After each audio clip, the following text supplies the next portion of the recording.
और 3 राज्यों की 3 विधानसभा सीटों पर हुए उपचुनाव के वोटों की गिनती अब शुरू हो गई है। बिहार के बांकीपुर, एमपी की दतिया और गुजरात की मांजलपुर सीट पर सुबह 8 बजे से वोटों की गिनती अब शुरू हो गई है। बिहार की बांकीपुर सीट की काउंटिंग एएन कॉलेज में चल रही है, तो पहले पोस्टल वोटों की गिनती की जा रही है।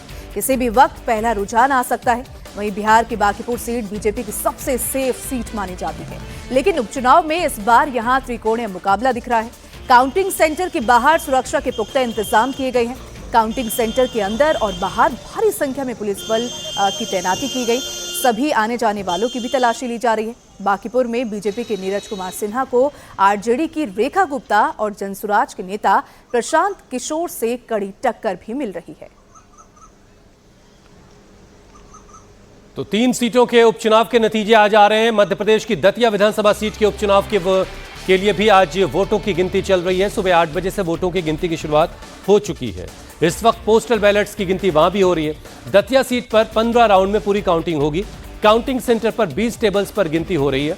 काउंटिंग सेंटर पर 3 लेयर की सुरक्षा का इंतजाम है। 250 से ज्यादा ऑफिसर और जवान तैनात हैं। दतिया सीट पर बीजेपी के आशुतोष तिवारी उम्मीदवार हैं। आशुतोष पहली बार विधानसभा चुनाव में किस्मत आजमा रहे हैं। वहीं कांग्रेस ने 3 बार के विधायक रह चुके घनश्याम सिंह पर दांव लगाया है। ऐसे में मुकाबला नए चेहरे और अनुभवी नेता के बीच माना जा रहा है। बीजेपी उम्मीदवार आशुतोष तिवारी अपनी जीत को लेकर पूरी तरह से कॉन्फिडेंट दिखाई दे रहे हैं, तो कांग्रेस के अपने दावे हैं। सब आश्वस्त हो, 100%। सबका आशीर्वाद भाजपा के साथ है। अपार समर्थन सबका मिला है। मैं हाथ जोड़कर सर झुका करके सबके समर्थन के प्रति कृतज्ञता ज्ञापित करता हूं। मतदाताओं ने विकास के एजेंडे पर मध्य प्रदेश की भाजपा सरकार डॉक्टर मोहन यादव जी की सरकार को अपना आशीर्वाद दिया है। सबका आशीर्वाद कमल के फूल के साथ है। माननीय मोदी जी को सबका आशीर्वाद है। जनता जनार्दन का जो जनादेश होगा वो जनादेश हम सब यहाँ देखेंगे। भारतीय जनता पार्टी कार्यकर्ताओं ने जिस प्रकार से काम किया, उनकी एकजुटता और उनके काम से परिणाम भी सार्थक होंगे, इसमें कोई संदेह नहीं है। कांग्रेस आपने देखा होगा पूरे देश में रसातल की ओर है। उनके वरिष्ठ नेतृत्व भी आपस में विखंडित रहता है। इस प्रकार से नीचे जो उनका संगठन है वो संगठन विहीन होती जा रही है कांग्रेस, क्योंकि उसमें भ्रम फैलाने का और आपस में लड़ने का काम है। इस प्रकार से वो आपस में जब लड़ते हैं तो उनका संगठन लगातार धीरे धीरे रसातल की ओर जा रहा है। 3 सीटों पर उपचुनाव हुए थे, उनके नतीजे आज आ रहे हैं। नीतीश चंद्र बांकीपुर से इस वक्त सीधे हमारे साथ जुड़ रहे हैं। अनुराग अमिताभ से हम दतिया सीट पर अपडेट लेंगे कि वहां क्या चल रहा है। नीतीश, सबसे पहले आप बताइए जरा, 1 घंटे का वक्त गुजर चुका है, अभी तक के जो रुझान है वो आपको क्या मिल रहे हैं? देखिए, अभी पहला रुझान आया नहीं है। सिर्फ इतनी जानकारी मिल पाई है कि जो पोस्टल बैलेट की जो गिनती है वो पूरी हो चुकी है, लेकिन उसके आंकड़े अभी जारी नहीं किए गए हैं। माना जा रहा है कि थोड़ी देर में आंकड़े आ जाएंगे, लेकिन बांकीपुर में जिस तरह का दिलचस्प मुकाबला देखने को मिला है, सबकी नज़र इस बात पर लगी हुई है कि आखिर बांकीपुर का नतीजा क्या होगा। क्योंकि प्रशांत किशोर जब यहाँ खुद मैदान में उतर गए तो जाहिर है इस सीट पर सबकी दिलचस्पी बढ़ गई। और इसके साथ ही साथ चूंकि बीजेपी के राष्ट्रीय अध्यक्ष नितिन नवीन की ये छोड़ी हुई सीट है, बीजेपी का गढ़ ये सीट मानी जाती है। लंबे समय से लगातार यहाँ बीजेपी जीतती रही है, लेकिन जिस तरह से इस बार त्रिकोणात्मक मुकाबला देखने को मिला है प्रशांत किशोर के चुनाव मैदान में आने से, उसके बाद इस बार का चुनाव बेहद अहम हो जाता है। आरजेडी की उम्मीदवार रेखा गुप्ता भी यहाँ से मैदान में है, प्रशांत किशोर हैं और बीजेपी से नीरज सिन्हा हैं। तो देखना बड़ा दिलचस्प होगा, क्योंकि इस चुनाव के नतीजे से कई लोगों की किस्मत पे कहें जुड़ी हुई है। कई लोगों की राजनीतिक परीक्षा कहें कि इस नतीजे से देखने को मिलेगी कि आखिर जब बिहार में सम्राट चौधरी के नेतृत्व में नई सरकार बनी है, उसके बाद ये पहला विधानसभा का उपचुनाव है। तो ऐसे में इसके नतीजे कई चीज़ों के संकेत देंगे। और जाहिर है, चूँकि अभी हाल ही में एक बड़ा छात्र आंदोलन हुआ देश में, उसके तुरंत बाद ये चुनाव हो रहा है, पहला चुनाव हो रहा है, तो कई चीज़ें इससे जुड़ी हुई हैं। और जाहिर है, इसलिए सबकी दिलचस्पी इस बात पर है कि आखिर बांकीपुर का नतीजा क्या होगा। तो अभी पोस्टल बैलेट की गिनती खत्म हो गई है, ईवीएम से जो काउंटिंग है वो शुरू हो गई है, लेकिन पहला रुझान जो है वो अभी जारी नहीं किया गया है।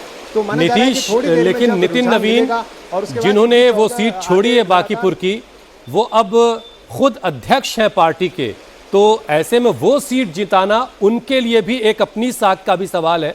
तो ये जो बारिश आज आपके पीछे मैं देख रहा हूँ ज़बरदस्त तरीके से बांकीपुर में हो रही है, ये किसके अरमानों पे सारा पानी फिरेगा और किसके लिए आज राहत की खबर आएगी, कुछ अभी अंदाजा मिल पा रहा है आपको?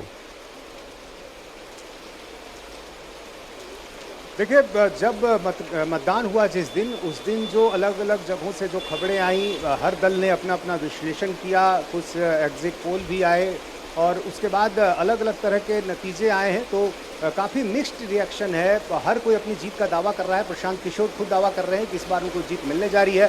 बीजेपी की तरफ से भी दावे किए जा रहे हैं, कुछ लड्डू भी बनवाए गए हैं, ऑर्डर दे दिए गए हैं। तो हर कोई अपनी जीत को लेकर आश्वस्त है। लेकिन ये साफ तौर पर दिख रहा है कि प्रशांत किशोर ने कड़ी टक्कर दी है।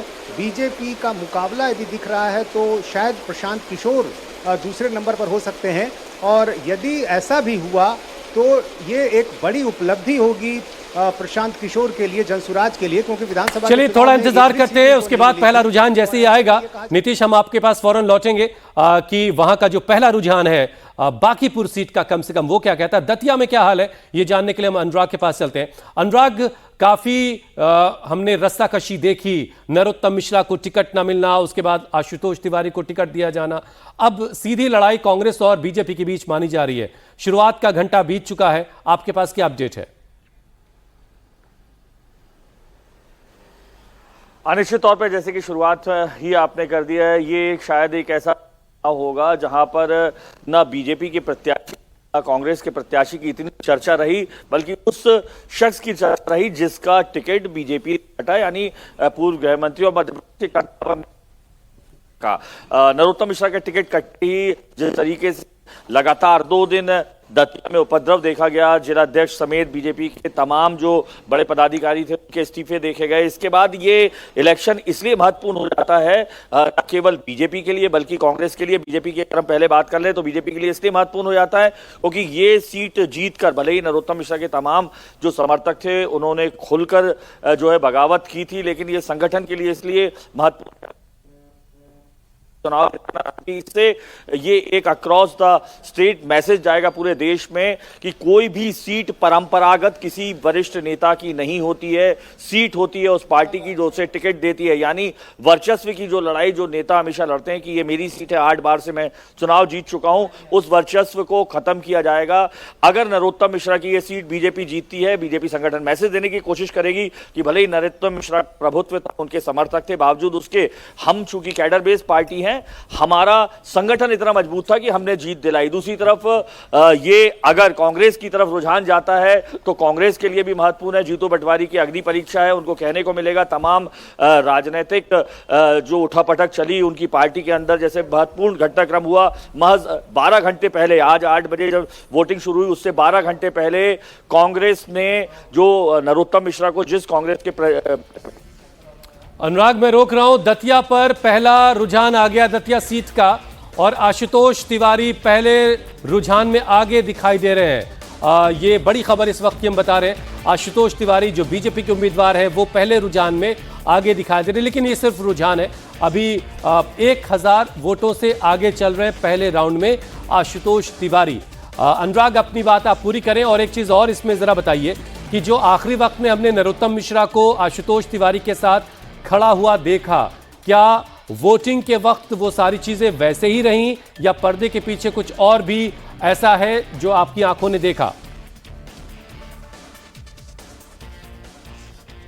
देखिए, इंडिया टीवी की टीम ही उस वक्त मौजूद थी जब ये पूरा उपद्रव, बीजेपी के जो नाराज कार्यकर्ता थे, नरोत्तम मिश्रा को टिकट नहीं मिला, उसके बाद पथराव हुआ, उस वक्त भी इंडिया टीवी की टीम मौजूद थी। और मंच से जब नरोत्तम मिश्रा आशुतोष तिवारी के साथ होने के बाद जब उनकी आंखों से आंसू झलके तब भी इंडिया टीवी की टीम मौजूद थी और तब तमाम समर्थकों ने नरोत्तम मिश्रा को रोते देख ये कहा था कि दादा के आंसू बीजेपी को भारी पड़ेंगे। दादा का टिकट करना, नरोत्तम मिश्रा को दादा कहा जाता है, कि दादा का ये टिकट कटना बीजेपी के लिए बहुत भारी होगा। भीतराघात की तमाम संभावनाएं भी दिखी, जिसके चलते बीजेपी ने जो तमाम जो आसपास के जिलों से बीजेपी के नेता थे उस कैडर को बुलाया, बूथ पे जो नरोत्तम मिश्रा के समर्थक थे उनके अलावा भी बूथ पर एक के पीछे दो की रणनीति रखी कि कहीं तरीके से भीतराघात ना हो।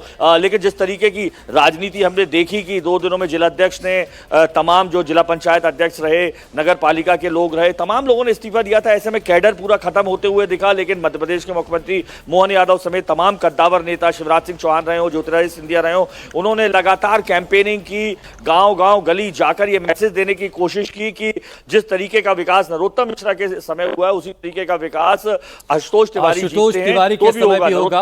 और आज तो खैर अनुराग नतीजों का दिन है, काउंटिंग की शुरुआत हो चुकी है और पहले रुझान में 1000 वोटों से दतिया से बीजेपी के उम्मीदवार आशुतोष तिवारी आगे चल रहे हैं। पहला 1 घंटा गुजर चुका है और दोपहर होते होते क्लियर हो जाएगा कि 3 सीटों के उपचुनाव के नतीजे क्या हैं, किसके फेवर में है, कौन सी पार्टी जीती, कौन सी सीट कौन हार गया। मंजालपुर सीट से बीजेपी के सतीश पटेल आगे चल रहे हैं।